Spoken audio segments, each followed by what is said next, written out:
Welcome back to another edition of the Burnout with yours truly, Tony and Chris. And we're gonna let Chris got the show today. I'm just gonna feed off him. I'm just gonna sit back and I'm gonna be a backseat driver today. That don't never work out too well. Yeah. But our inspirational speech talk comes from people that know they are important. Think about others. People that think they are important. Think about themselves. One more time. Got it one more time. People that know they are important. Think about others. People that think they are important. Think about themselves. It's pretty deep. But Makes so much sense. One good thing it is. You know what that is?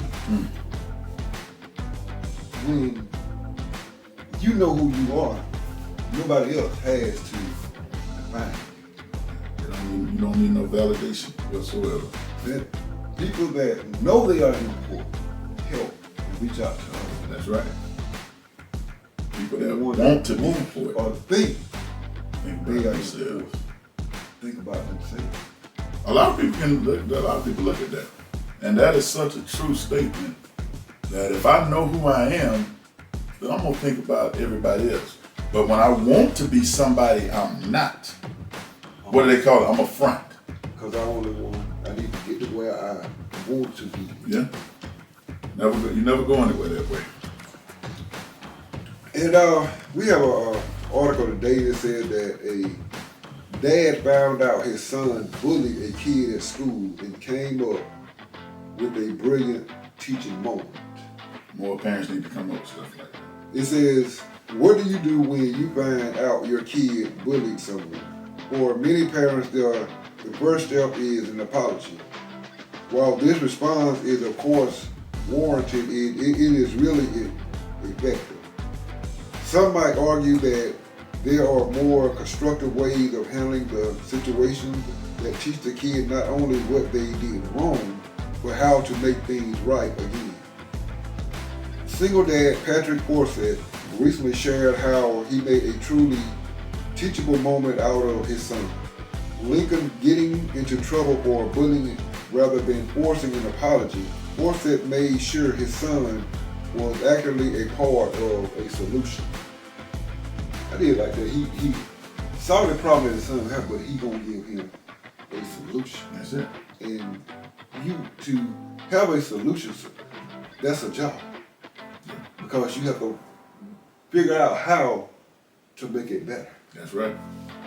He figured it. He figured it out. He figured it. It says the thought process behind his decision, which he explained in a non-viral TikTok video, is both simple and somewhat racial compared to how many parents have been encouraged to handle similar situations.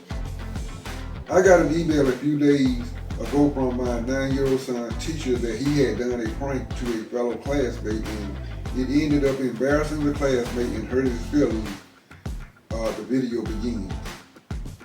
At this point, Forsett doesn't split hairs. I don't care who you are that bullying, he said. If you do something to somebody that you know has a potential end result of them being embarrassed in front of a class or hurt, you're a bully. That's it. It doesn't matter what if you're hurting someone's feelings or making them feel less than what they are. Well said. You are bullying. You are bullying. So Forsett and Lincoln sat down and for a long talk about appropriate punishment and how it would have felt to be on the receiving end of such a prank. From there, right there, what you just said, how it felt to be on the receiving end. Mm-hmm. If more people knew how it felt to be the one that's the recipient, they wouldn't do half that foolishness they doing. When you talk about somebody's clothes, then you know they show these things on TikTok, YouTube, they skits where the rich person talk about the poor girl clothes. Then her mother said, we're gonna show you. I'm not buying you no new clothes. You're gonna wear this. And then when they started talking about her, she said, it hurt. Now I know how it feels. Mm-hmm. More people start understanding that. How you saying it? People don't do something until change doesn't happen until the people who aren't affected or as outraged as the ones that are. So when she got affected, that's when she made the change. She made the change. So in other words, that method worked. It works. It worked with me. Solution. Right. So Forsyth and Lincoln sat down for a long talk about appropriate punishment and how it would have felt to be on the receiving end of such a punishment. From there, Forsyth told his son that he would decide how to make things right, making it a master class and taking true accountability. And that's one thing that so many people, accountability. Right. Your actions. I demanded nothing out of him. I demanded no apology. I demanded no apology to the teacher. He continued adding, I told him that we have the opportunity to go back and make things right. Then we can't take things back, but we can try to correct things and look for forgiveness. You can't change the past, but you can correct it. You can correct it, right? So what did Lincoln do? He went back to his school and actually talked to the other boy he pranked. After learning that they shared a love of Pokemon, he then went home to retrieve 2 of his favorite Pokemon cards as a peace offering completed with a freshly clean case. Lincoln would end up sharing with his dad that the other boy was so moved by the gesture that he end up hugging him. I just wanted to encourage all parents to talk to your kids. Forsyth concluded, let's try to avoid just a swat on the butt and send them to their room. Doesn't teach them anything. In Forsyth's opinion, kids get far more insight from figuring out how to resolve problems. That's what they are actually going to face in the real world once they move out of our nest. He certainly has a point, a slap on the wrist, followed by being marched down somewhere to say, I'm sorry, only father humiliates the kid most of the time, which is gentle approach. Kids are taught to intrinsic value of making amends after a wrongdoing, not to mention the power of their anatomy. Imagine that Blip's judgment that end up being major character building moments. Kudos to his dad and his very smart parenting strategy. Wow. The one thing I liked about it is he didn't ignore it. He didn't ask for an apology, didn't ask him to apologize. He didn't do nothing. He said what you just said. You can't change what you've done, but you can fix it. You can correct it. And what he did, he took one of his favorite Pokemon cards and gave it to him. But the thing is, he listened. He listened, and so many parents hear their kids are bullying, they don't care until they're bullied. Then they want to go to school and raise all kind of cane and all this. But this parent came up and said, okay, let's figure out a long-lasting resolution. Because what it says, do you want to be the short-term problem or the long-term solution? And he said, master class. Yeah. So, master class, I'm going to teach you a lesson you ain't going to. That's right. Forget, because I'm going to bring it home to you. And most parents don't, you can't tell most parents how to teach you. No. They're gonna strike back at you. Yeah, they're going to, and I can agree with what he said about just words about spanking a child. Don't take it wrong. I believe in the spanking, not about, I'll say spell the rod, boy and child. That's right. So, but talk to them this way. When we raised up, we got you dance around, you got to talk to it the same time. That was beatings. That wasn't whipping, they were called beatings. But you got to talk to it as well. Yeah, it's like you fight somebody and you tell them what you're doing wrong. Next time, don't do this mess. But now, guess what? Now, here's the sad part about being in today. Most parents, first thing they go, my child didn't do that. That's right. You have to go fight the parent now. Got to.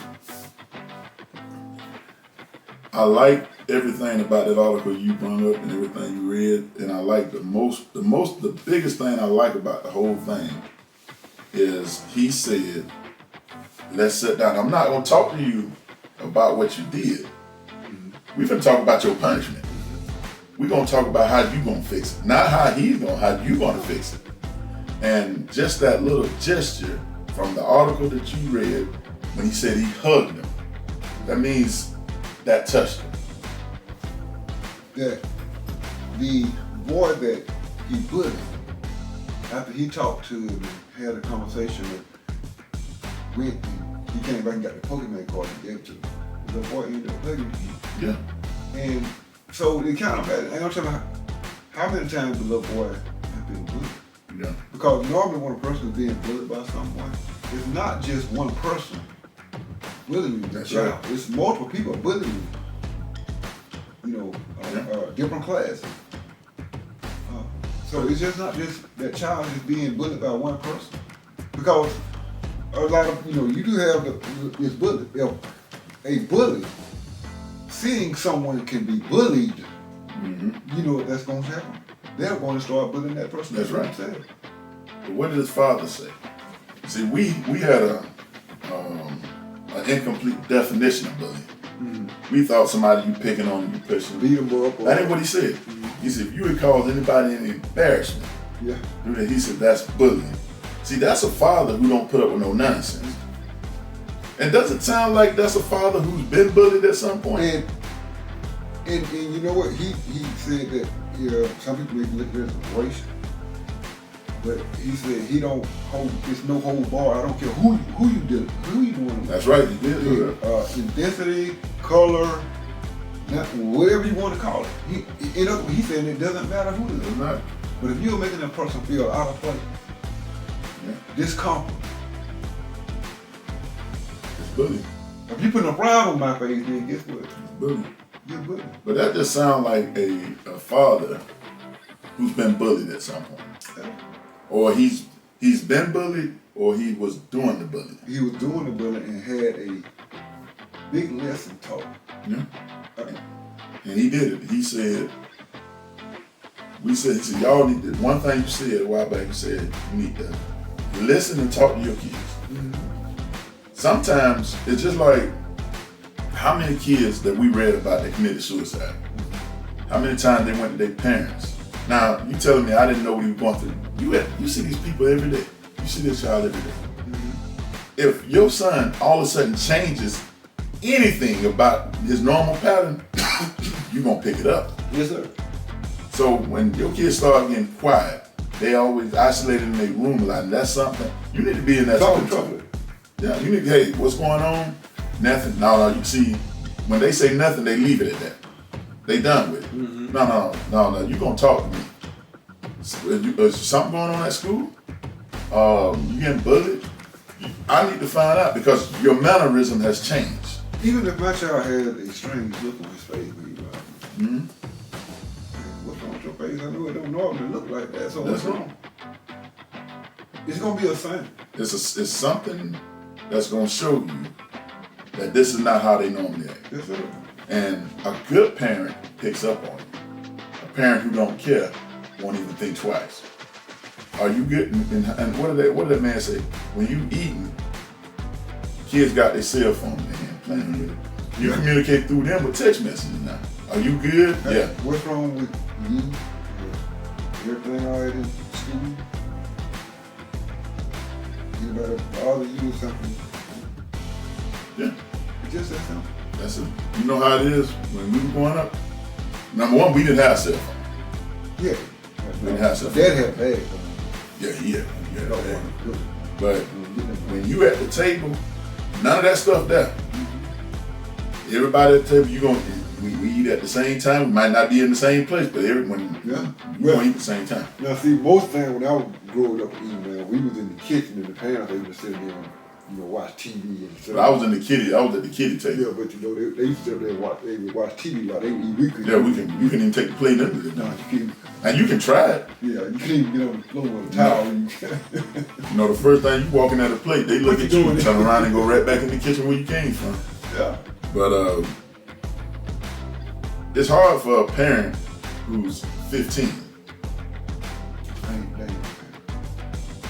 They ain't a parent. But they still got a child. So they don't know how to raise it. Because you ain't finished growing up yet.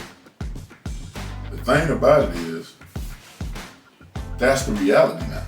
Yeah, true. 15, 14, 15, 16, 17. And I remember my daddy, we used to be trying to be out, be a little devilish, whatever. My dad used to say, his boy did them things when you were trying to figure out how to piece.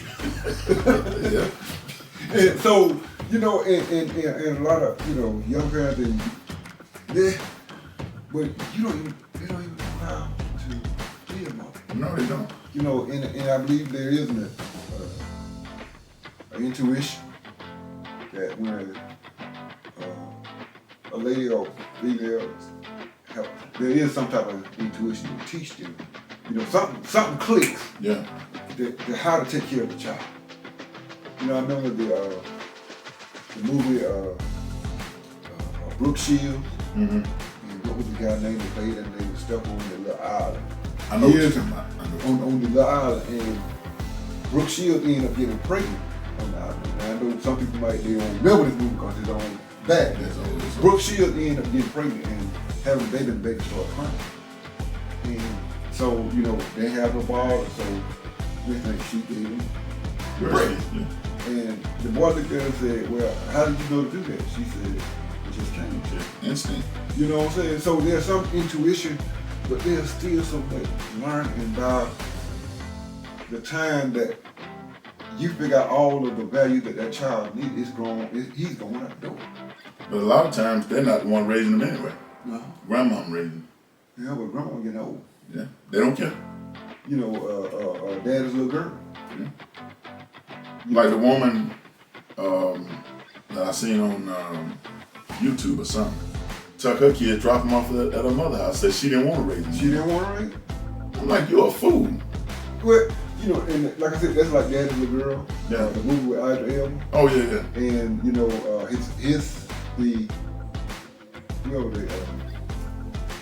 the grandmother had the children, but the grandmother ended up getting caught with cancer. Mm-hmm. And for years, for a long time, she tried to get out of there, but he was like, I can't do this, can't do that. Then when the mother got he ended up came down there. He needed the children. Yeah. Because the mother was truly unfit mother. Had the child selling drugs in school. Talked to him any kind of way. She was in the drugs scene. Had the man beat up in front of her child. I think sometimes I just sit and just think, and I thank my mama. I'll do anything I can for my mama. But I'm glad you didn't do me like I see some of these parents doing me. Back then, your parents worked, and they still took. They didn't put you off on nobody else. They took care of you. These parents, not these. You're right. Not parents. These individuals want to go and party. Then all of a sudden, well, I gotta school. Look, you should have thought of all that before you did what you did. You can't go and have a child and then put them off on your mama and then say, I'm gonna still live my life. No, your life is stopped now. Yeah. You're gonna live your life taking care of your responsibility. Yes, sir. I can use me. Mm-hmm. I'm single, and I have a 5-year-old son. Mm-hmm. That I travel on the road, and sometimes I try to have plans when I get home. But if he calls me, my plans about changing to see what he wants. That's right. Or even if it's just, Dad, hey, I want to spend time with you this weekend. Even though I had him last weekend, you know what I'm saying? But still, when he calls me, that I have to give him that time too. All whatever you did is done. Yeah. It's either postponed or canceled. Yeah. Or hey, do something together. I ain't want to talk about the phone. I had my phone off. I put mine on vibrate. That's why you ain't heard my phone ring. And you know what? I'm not gonna edit that out. I want it to stay in there. Just because I'm just like that. I want it to stay in there. Well, see, I gotta get this screwed up. My sister calling me because she has my son. Yeah. So it's about time. But anyway, so that's a different in the child's life. Yeah. They have to feel valued and worth as well. The worst thing you can do is show neglect. And they'll say that then See, a lot of people, even with the military, they look at, say, PTSD. That's right. That's not just military term for trauma, traumatic trauma, or trauma. Yeah. That's for children as well. You have children grow up with that. Yeah. So you have to talk to your child, find out what's going on with your child. That's right. See what's on their mind. Even when they get, even my daughter, I call her now, hey, what's going on? But Dad, I don't want to talk about it. You need to talk to somebody. That's right. That's the most dangerous thing is somebody who got a lot of pressure on them but don't want to get it out. Yes, sir. Because that pressure is like a pipe. It's just going to keep building and building. And sooner or later it's going to burst. It's going to explode. And when it comes to these kids these days, when they explode, it's suicide. Yes, sir. Or it's mass shooting. It's one of the two things that happen. A lot of them are self-inflicted wounds. And then you got some kids who try to talk to their parents. They ain't got time to listen. Yes, sir. So now they feel neglected. They feel alone. Like they ain't got. If I can't talk to you, who can I talk to? So now I'm gonna isolate myself. We done seen it. You find them they hung themselves in the closet. They killed themselves by going in the garage, cutting the engine on, and rolling windows like that carbon monoxide kid. And all could have been solved if you took a few minutes to listen and talk to them. The problem is they getting all their information from the TV, from the cell phone, from people, that's it, from the world, that don't have no regards for them. The one thing I was told about the world don't care nothing about you. And when you allow your kids to be, when you let the TV the TV teacher, you let the world teach them, and then you try to come back, but they ain't listening to you. You got to try to break through everything that's already been piled up on top of them. It's like when you have to take your computer and cut it off with the reboot. Yeah. So that's the same thing you have to do with your child now is if you're not installing in them when they first begin to understand. That's right. And when they begin to understand is when they are a baby. That's it. You You got a baby trying to raise a baby. Never works. I ain't even got no understanding. That's That's it. it. So how can I install something in you that I don't have? That's a good question. That's a good question. You know, I went to a conference a few years back, and I heard this guy say something. He said that when his son was born, he said he made a vow to himself and his son. He said that I would never go anywhere. And if you ask me, can I go, I got to say no. Because if I have to say no that you can't go, then that means I don't want to do it. That's right. That's right. You know, and don't take me wrong, I know parents, you got dates with you, want your child to go out there on a date with you, but if you're a single parent like me, yeah, I'm out of time for you. Been doing it all, been doing it the whole show. It's his show, I'll let him do what he likes. But you know, so we understand that part. Yeah. But at the end, you still have to be a parent. That's right. It's nothing wrong with a parent going out, but you still got responsibilities. That's right. Once they get up to 16 and 17, and you number one, if you install what you installed them is installed right, you can trust them to be at home by themselves. Yeah.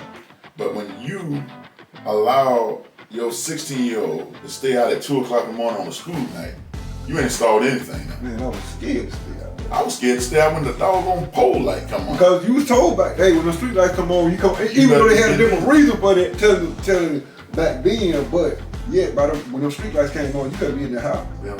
I know I was down the street with my friend, and it was getting dusk, and I looked up there and seen that light flickering. I ran almost a quarter of a mile. When I hit that front porch, I slid into it. And I said, I'm here. As soon as I hit that light came, that street light came on. So you was in the house before the light came on? I was in the house before the light came on. They were flickering, but when it came, by the time it came on, you was in the house. And I was about 16 then. So I had unlimited energy. Can you do it now?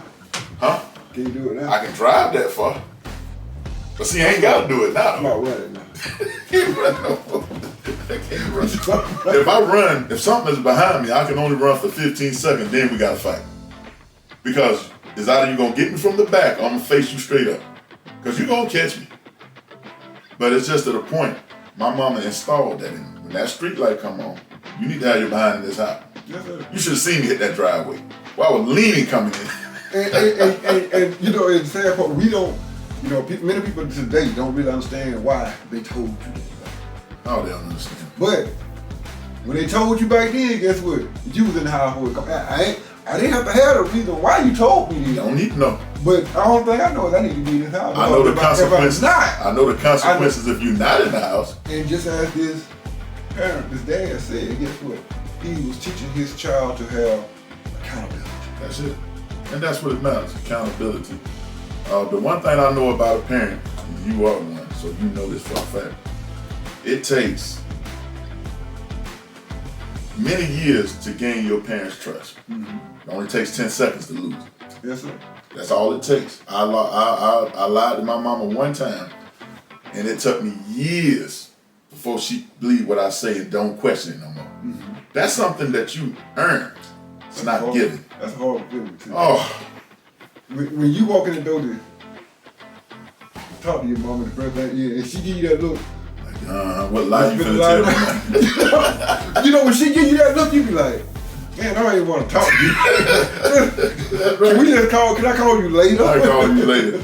But that's the trust. That's what everybody think is given. It's earned.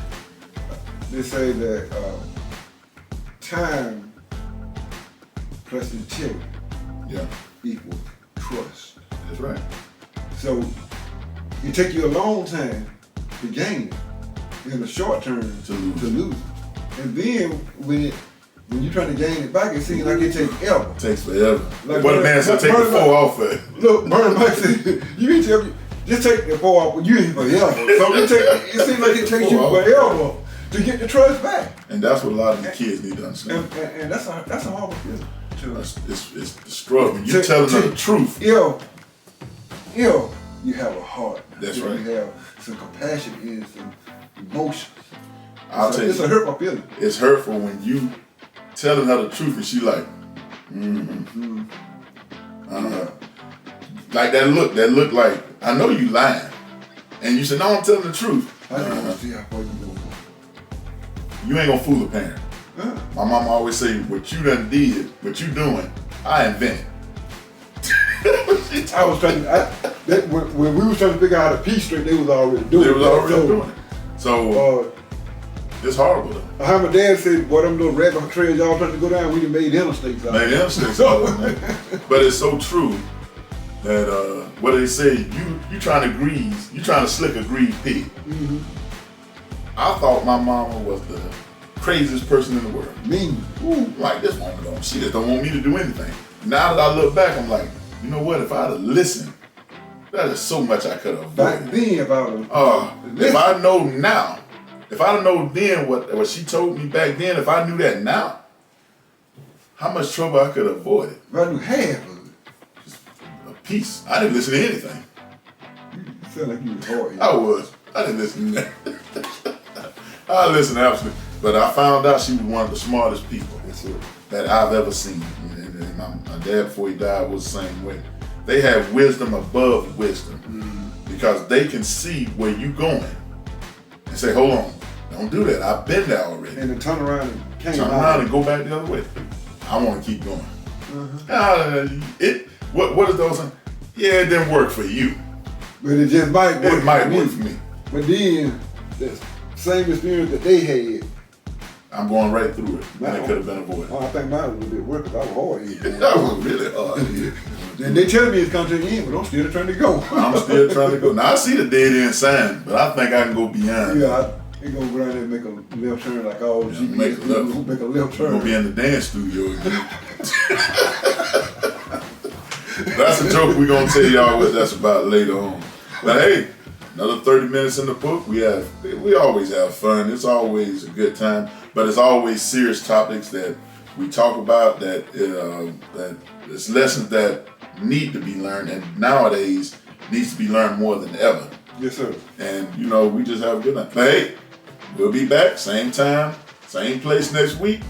And always remember, always flame up. But don't burn out. And 2 fingers, peace.